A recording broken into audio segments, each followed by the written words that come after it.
Olá, meus irmãos e irmãs, a paz do Senhor. Bem-vindo à nossa aula semanal sobre as lições bíblicas CPAD. Uma alegria enorme ter você aqui. Eu espero que as lições estejam sendo edificantes para você, para a sua vida espiritual, e para nos ajudar a continuar nesta missão, não se esqueça de algumas tarefinhas básicas.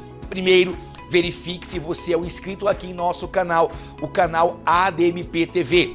Se você ainda não é um inscrito, inscreva-se agora, clique no sininho, ative a opção todas e não perca nenhuma de nossas novidades. Além disso, encaminhe as nossas aulas através dos seus grupos nas redes sociais para que nós possamos alcançar a maior quantidade de pessoas possível e assim levar o ensino da palavra de Deus a muito mais almas que precisam aprender da palavra do Senhor. Obrigado pela sua audiência, obrigado pela sua ajuda. Então, vamos à nossa aula. Bem-vindo e bem-vinda. O programa Escola Bíblica Dominical já está no ar.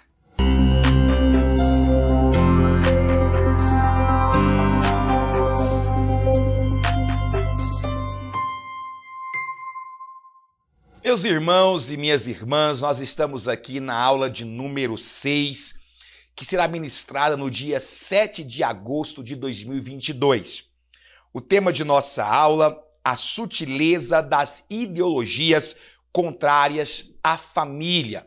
Nós vamos continuar falando sobre essa estrutura tão importante que é a família, um assunto que nós já tivemos o privilégio de abordar na aula sobre divórcio, mas hoje nós iremos tocar em alguns outros pontos relativos à questão familiar. O nosso texto áureo está em Gênesis, capítulo de número 2, versículo 18, que diz: E disse o Senhor Deus, não é bom que o homem esteja só. Far-lhe-ei uma adjutora que esteja como diante dele. A nossa verdade prática, dentre os muitos perigos que a sociedade contemporânea enfrenta, estão aqueles de natureza ideológica que planejam destruir a família. Temos aí a leitura diária, que é um apoio ao seu devocional semanal. Nossa leitura bíblica em classe está em Gênesis, capítulo de número 2, verso 18 ao verso 24, e que nós encontramos aí a constituição da família original lá no Jardim do Éden, pelas mãos poderosas de Deus. Nosso plano de aula, como sempre, extremamente importante para vocês, e vamos então ao nosso comentário bíblico. Vamos comentar sobre essa lição tão importante. Primeiro, nós queremos reforçar a importância da família para o meio social em que nós vivemos. Na verdade, apesar de ser uma estrutura criada pelo próprio Deus, o conceito de família, ao longo da história, tem sofrido mutações pelo próprio homem. Quando olhamos para a nossa Constituição, a Constituição brasileira, a nossa Constituição ela tem uma definição para a família que é importante nós trazermos aqui para os irmãos. Portanto, eu vou fazer a leitura aqui para vocês do que significa família à luz de nossa Constituição. Estou abrindo aqui a Constituição para nós termos uma ideia e ela fala o seguinte: família é reconhecida como entidade familiar e união estável entre homem e mulher, configurada na convivência pública, contínua e duradoura, e estabelecida como objetivo de Constituição. Observe que quando a gente olha para o conceito de família na Constituição brasileira, ela está pautada naquilo que a Bíblia também fala sobre família. Porque no imaginário do jurista, do constituinte que escreveu, primeiro, família é constituída entre homem e mulher, que é exatamente o que Gênesis capítulo 2 também coloca, que a família foi constituída entre o homem e uma mulher, no caso do homem original e da mulher original, Adão e Eva.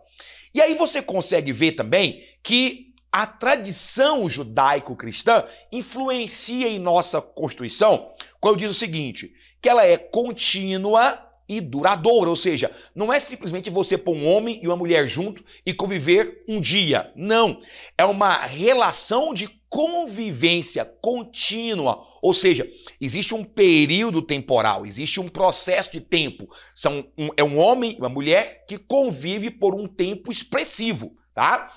Pública, ou seja, não é uma coisa escondida, não é um segredo. Nesse caso aqui, estamos eliminando o conceito de família, a ideia de amante, por exemplo, a ideia de adultério, não é? Um amante com o outro não forma família, porque não é uma convivência pública, tá bom? Coisa também que é ratificada, na verdade a Constituição brasileira, ela está ratificando um princípio bíblico, que a família tem que ser monogâmica, o casamento é monogâmico, né?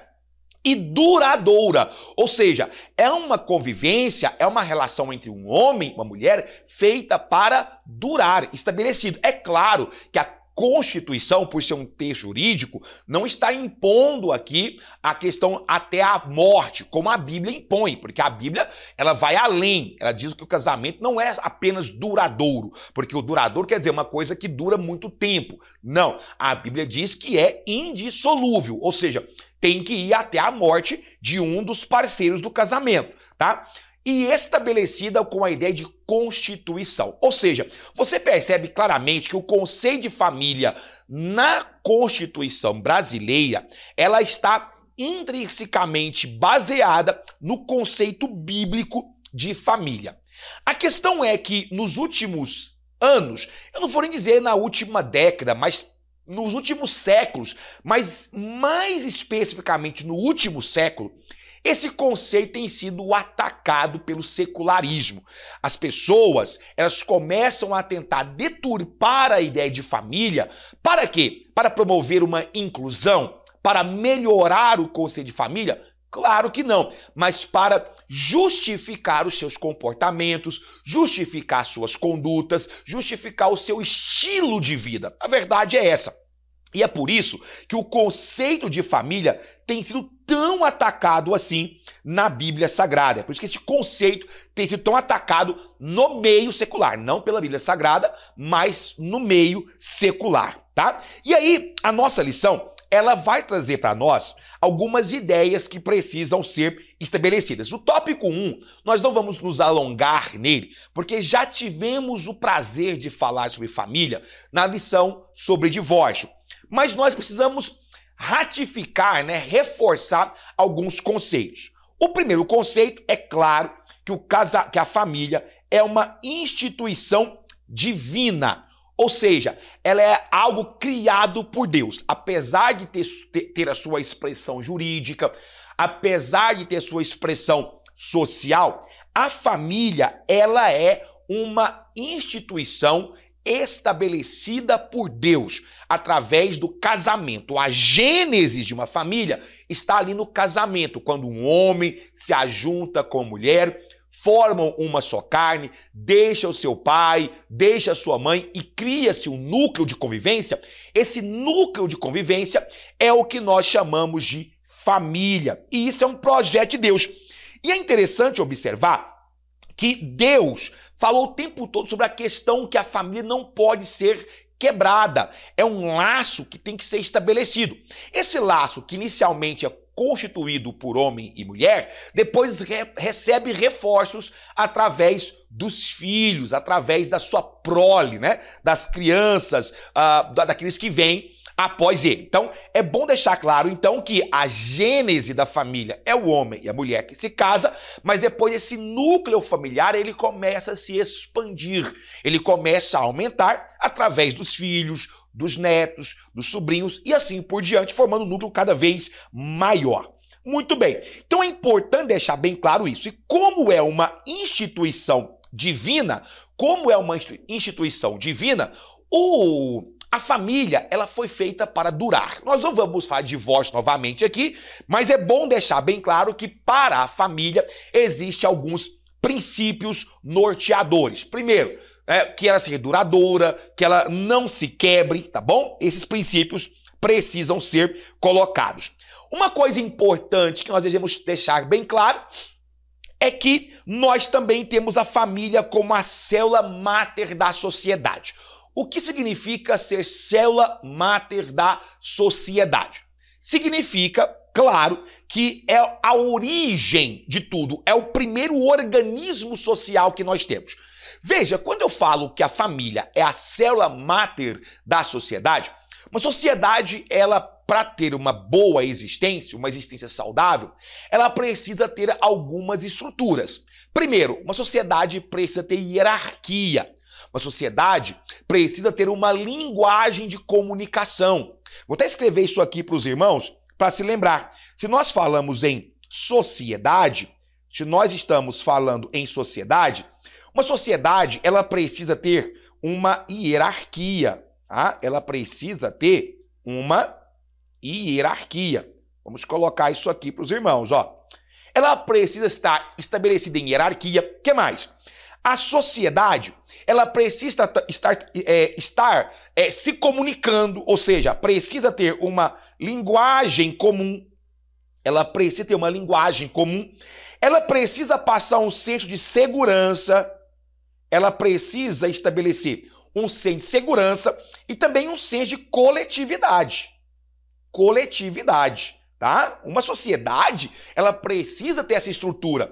E aí, quando a gente pensa na família, se a família é a célula máter da sociedade, é a origem da sociedade como nós conhecemos, então é claro que a família, ela também precisa ter essa estrutura. E ela tem. Por exemplo, a família, ela precisa ter uma hierarquia, não uma hierarquia opressora, não uma hierarquia de mão de ferro, déspota, claro que não, mas precisa ter uma estrutura em que o pai, a mãe, têm os seus papéis claros, bem divididos, bem estruturados. Esse papel, muitas vezes, não passa pela questão do sexo biológico, não passa necessariamente por ser homem ou mulher, embora nós vamos ver mais à frente que exista padrões bíblicos para a questão do homem e da mulher. Mas o homem e a mulher precisam ter tarefas claras e uma hierarquia organizada dentro daquela família. A Bíblia fala que nessa hierarquia o homem é o cabeça, no sentido que o homem é que vai chancelar as decisões da família e ele é o principal responsável pelas consequências também, porque onde há o bônus também tem que haver o ônus. Além disso, precisa haver uma linguagem comum para essa família. Isso faz sobre comunicação. O pai e a mãe precisam estar em sintonia na frente dos filhos, conversar a mesma linguagem. E mesmo que haja divergências de opinião sobre um tema ou outro, porque isso é normal, essa divergência não deve ser exposta na frente dos filhos sempre. É muito feio um pai e uma mãe que se digladiam na frente dos filhos. Mas entre o casal e os filhos precisa haver uma linguagem, precisa haver comunicação. Essa comunicação, ela é verbal e não verbal. Precisa haver fala e precisa haver contato visual. Muitos núcleos familiares têm se desintegrado porque não existe mais linguagem. O pai com a cara enfiada no celular, a mãe com a cara enfiada no computador, os filhos com a cara enfiada nas redes sociais, jogando, e devagar, de passo a passo, aquela família vai perdendo a sua coesão, porque a linguagem, ela reforça os laços, a comunicação, ela ajuda a vencer os dilemas, os trilemas, a vencer as dificuldades que uma convivência conjunto naturalmente traz. Também tem que passar segurança. E neste ponto está a maior responsabilidade do cabeça da casa. A família também precisa estabelecer segurança. Segurança significa literalmente proteção. A família, como célula máter da sociedade, precisa ser um ambiente de segurança. Por isso, dói muito quando nós vemos casos de agressão de um homem numa mulher, né? Um caso de feminicídio. Dói muito quando vemos, por exemplo, um caso de assédio sexual, de estupro de um pai, uma filha, ou de um padrasto com uma enteada. É muito feio, é muito ruim isso. Por quê? Porque precisa haver no núcleo familiar a questão da segurança, tá? Na sociedade. Se não tem tem segurança na família, como haverá segurança na sociedade. E, finalmente, o senso de coletividade. Não há espaço para egoísmo na família. Não existe isso, é só meu e ninguém toca.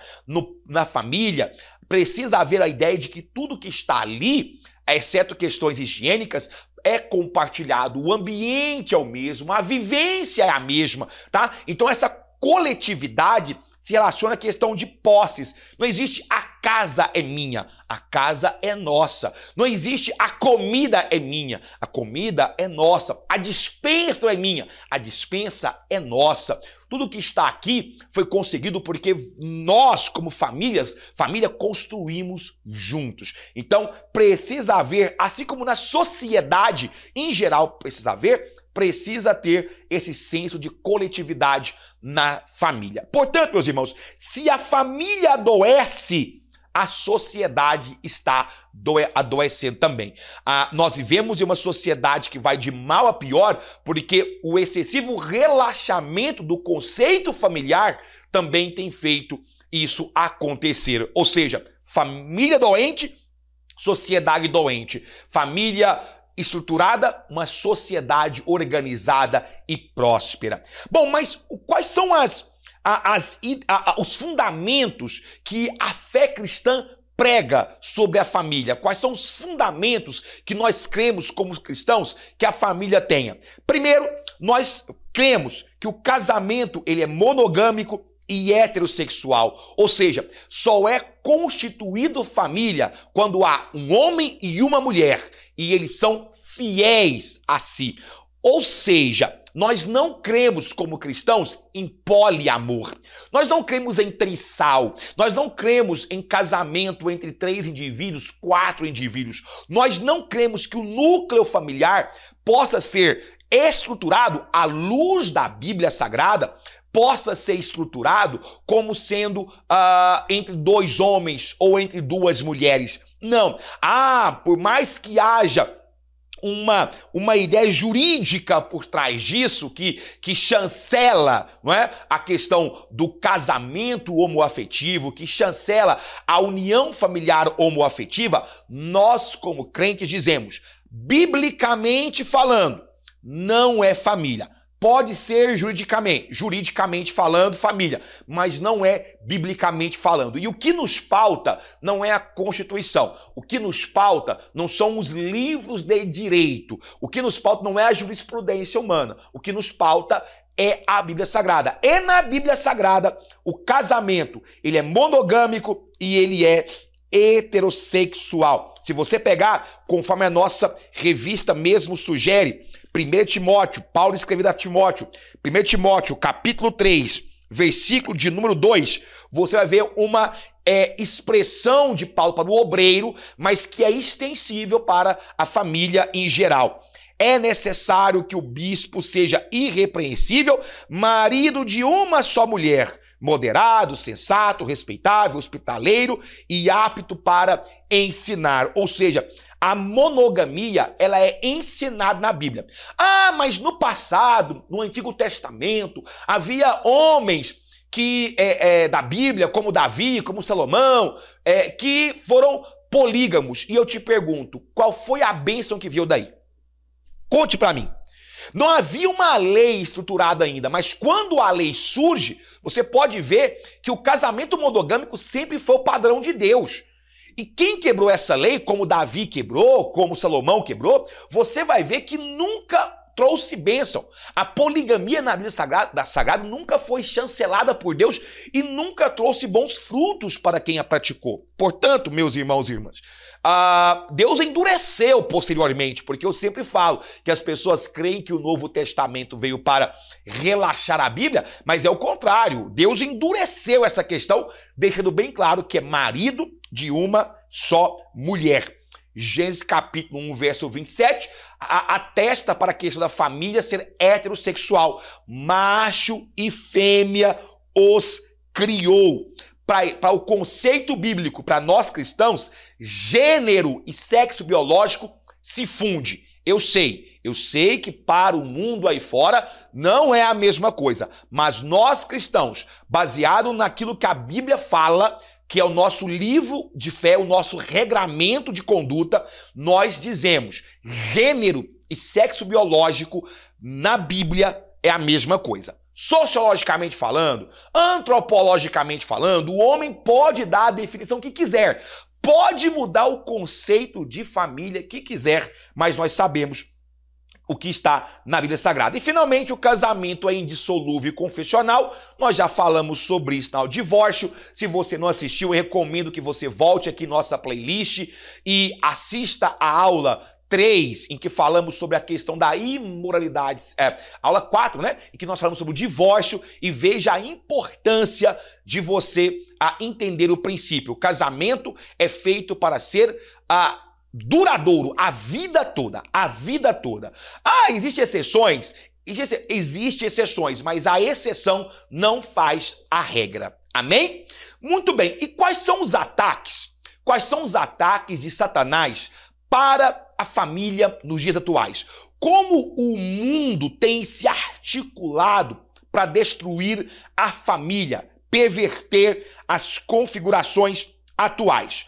Primeiro, a primeira coisa que o mundo tem feito é estabelecendo o casamento entre pessoas de mesmo sexo biológico. Veja, meus irmãos e irmãs, nós entendemos claramente que a Bíblia fala sobre família.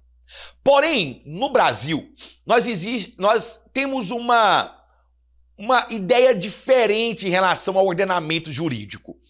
Em tese, quem deveria fazer as leis que regem a Constituição, quem deveria legislar sobre o conceito de família, sobre a questão de casamento, é a Câmara de Deputados Federal e o Senado. A Câmara e o Senado é a casa em que as leis são feitas, votadas e colocadas em ação.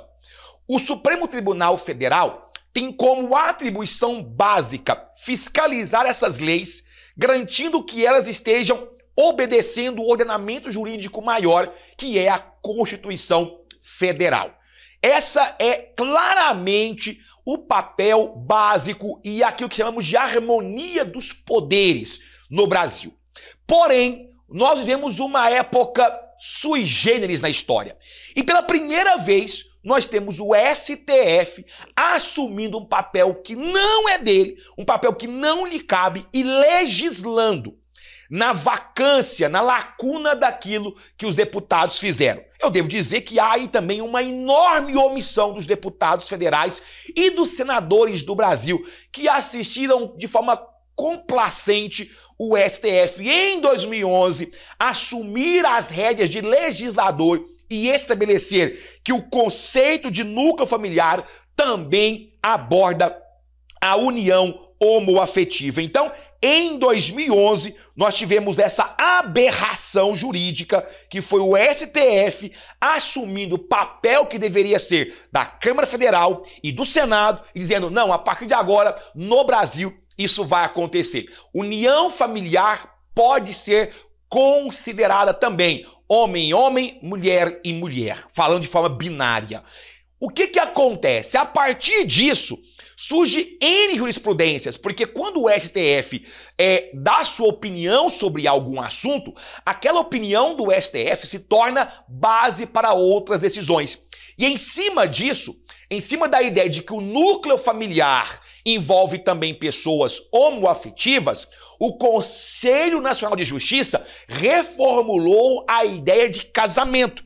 E o casamento civil passou também a ser considerado para pessoas de mesmo sexo, ok? Então, o Conselho Nacional de Justiça publica uma resolução encorajada pelo STF, dizem que os cartórios, então, deveriam celebrar casamento entre pessoas de mesmo sexo e estava proibido não se recusar a fazer esse tipo de casamento. Ou seja, isso chancelou. E aí é claro que na sequência, o que você vai ver? Você vai ver N outras situações surgindo para apertar o cerco à igreja, para apertar o cerco a quem crê na ideia bíblica. Então, nós temos aí um ataque jurídico em cima do conceito bíblico de família. Um ataque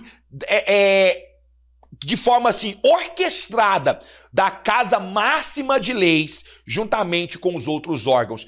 E aí eu não perdoo, eu vou reforçar, com a anuência, né, com a pouca vontade de mudar isso da Câmara Federal e do Senado. Muito bem. Um outro ataque que nós temos para a família é a desconfiguração da questão biológica, que nós já conversamos na aula sobre imoralidade sexual, a aula 3, que está imperdível. Se você não assistiu essa aula, volte lá. E aí, o que nós nos deparamos hoje, que nós não conversamos muito, mas é bom deixar claro.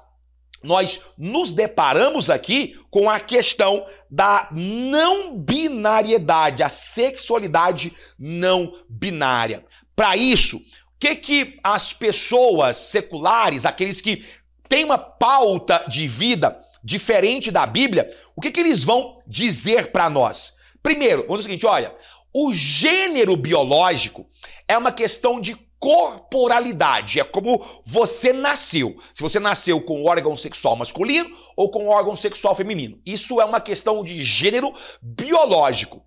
Agora, a identidade de gênero, e essa é a palavrinha da moda, a identidade de gênero,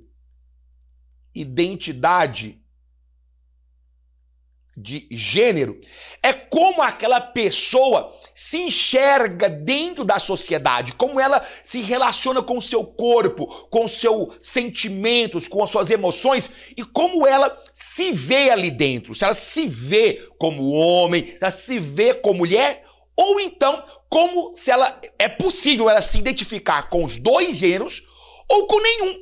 A questão não binária é o seguinte, olha, uma pessoa, na sua identidade, ela pode se identificar como homem, ela pode se identificar como mulher, ela pode se identificar como os dois, ou ela pode simplesmente não se identificar nem como homem e nem como mulher.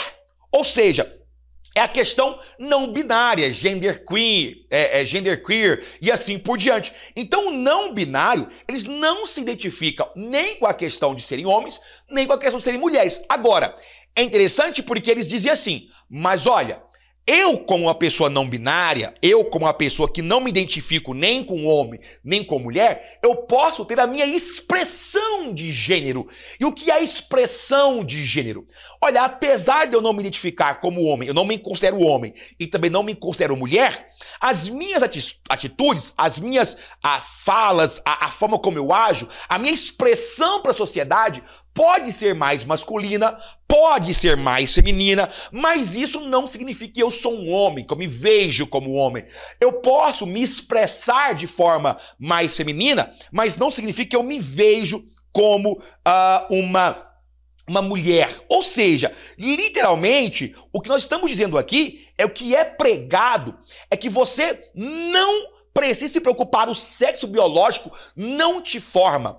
Existem algumas correntes célebres nisso aí, mas eu acredito que o feminismo ele dá muito lastro para isso. Quando Simone de Beauvoir tece a sua famosa frase, não se nasce mulher, faz-se mulher. É claro que ela está falando de um contexto de lutas sociais, mas essa frase ela é absolutamente apoderada pelos movimentos de identidade de gênero, pelos movimentos LGBTQIA+, falando sobre a questão não binária. Olha, você pode ter a sua visão que você quiser em relação à sua questão sexual. Você pode até se considerar uma pessoa não binária, você pode se considerar uma pessoa que é homem e mulher simultaneamente, um homem trans, uma mulher trans, não interessa. Mas a sua opinião não vai mudar aquilo que a Bíblia coloca. E quando você vê Levítico capítulo 18, que você lê ali os mandamentos morais de Deus, você vê claramente que é estabelecido dois padrões, homem e mulher e mais nada. Deus não criou um terceiro gênero, Deus não criou uma terceira ideia, e o hábito natural, como nós lemos em Romanos capítulo número 1, a questão natural do homem, 1 Coríntios capítulo 16, 1 Coríntios capítulo 16, em que Paulo também fala sobre a questão natural do homem, diz claramente que só tem dois sexos na Bíblia, masculino e feminino, e a questão é homem agindo como homem, vivendo como homem, e mulher vivendo como mulher. Eu não vou nem me alongar muito mais nisso, porque isso já foi extremamente discutido na lição sobre imoralidade sexual. Ele termina a lição falando sobre a questão do papel bíblico para a família. O que Deus diz para a família? Primeiro, ele fala claramente: uma família saudável tem que ter a questão do papel dos pais. Escute, o pai e a mãe têm o seu papel de educar os seus filhos. Deixa eu destacar aqui, ó. O papel de educação dos filhos, o papel de transmitir valores, o papel de ser os provedores da casa, tá? De ser os provedores da casa, o papel de agir na formação dos filhos, tá? E trabalhar para que isso aconteça. Veja, quando você lê o livro de Êxodo e você vê ali Deus orientando o povo de Israel a como proceder com a Páscoa, Deus fala claramente para aquele povo: os pais precisam passar para os filhos os ensinamentos, precisam passar para os filhos a história da Páscoa, de como Deus é o livramento. Ali Deus está dizendo como é importante os pais agirem na transmissão cultural importante. E aqui, a nossa revista, ela fala exatamente sobre isso. No meio da guerra cultural que nós vivemos, tá? De desconstrução, não dá para os pais serem neutros. Vale a mesma coisa para a igreja. A igreja também não pode mais ser neutra. Veja, se a igreja é fortalecida por uma família saudável, o contrário também é verdadeiro. Uma família saudável fortalece a igreja. Por isso que a igreja precisa investir no departamento de família. Por isso a igreja precisa investir na questão de cursos, de encontros para a família, fortalecendo a família, dando a ela bases, substratos, conhecimentos para enfrentar as artimanhas do diabo, tá? Que vem sobre a família. A igreja precisa ser ponte e fonte de valores cristãos para a família, fornecendo subsídios para o seu filho através da escola dominical, através de curso de teologia, promovendo a escola da família. A igreja não pode se calar diante das dificuldades que a família enfrenta, diante dos ataques enfrentados pelo núcleo familiar mesmo, ok? Meus irmãos, são esses os tópicos que eu queria pontuar com vocês. Um assunto extremamente importante que precisa ser estudado e devidamente transmitido. Se você gostou dessa aula, repasse para o máximo de pessoas possível e vamos juntos continuar a alertar as famílias para os perigos das ideologias satânicas que têm entrado nas escolas, têm entrado na mídia, nas mídias mainstream, nas redes sociais e têm tentado deturpar a ideia de família. Família é um projeto de Deus e o inimigo não será vencedor em suas astutas ciladas. Que Deus em Cristo Jesus prospere a sua vida cada vez mais. Amém.